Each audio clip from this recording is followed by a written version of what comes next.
নমস্কাৰ, মই পাৰ্থপ্ৰতিম নেওগ। আপোনালোকক আজি এই ভিডিঅ'টোৰ জৰিয়তে দেখুৱাব বিচাৰিছোঁ পেপাৰ বিভিন্ন প্ৰকাৰসমূহ। পেপা প্ৰথম থাকে গুটীয়া পেপা।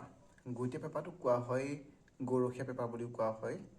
আৰু সেই পেপাটো হৈছে এইটো পেপা, গুটীয়া পেপা বুলি কোৱা হয়। যিহেতু এটা পেপা মাত্ৰ এটা শিং থাকে ইয়াত, সেইবাবে এই পেপাটোক কোৱা হয় গুটীয়া পেপা।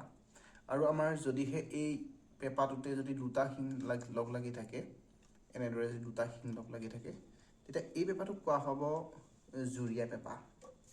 এইটো কোৱা হয় দুটা শিং লগ লাগি থকাৰ বাবে জুৰীয়া পেপা।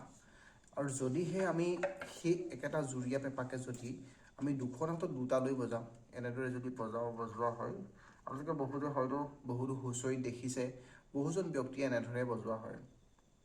এইটোক কোৱা হয় শলিয়া পেপা বা জোৰ পেপা।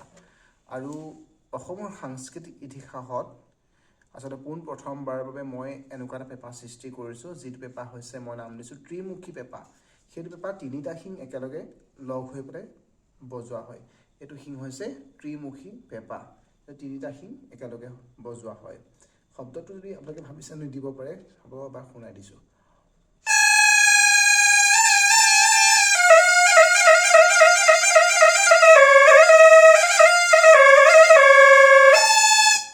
এইটো হয় ত্ৰিমুখী পেপা। আজিলৈ ভিডিঅ'টো ইমানতে সামৰি মাৰিছোঁ। আৰু আগলৈ আপোনালোকক ভাল এনেকুৱা ধৰণৰ ভিডিঅ' প্ৰদান কৰি যাম। আপোনালোকে ভিডিঅ'সমূহ চাব।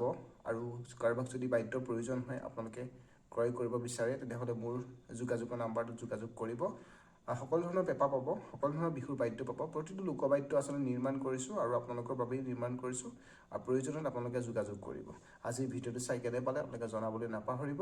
আৰু অনাগত দিনত পেপা কিদৰে শিকিব পাৰি আৰু আচলতে পেপা কেনেদৰে আমি বজাব পৰা হ'ব, সকলো ধৰণৰ ভিডিঅ' আপোনালোকক আগবঢ়াই থাকিম। ধন্যবাদ।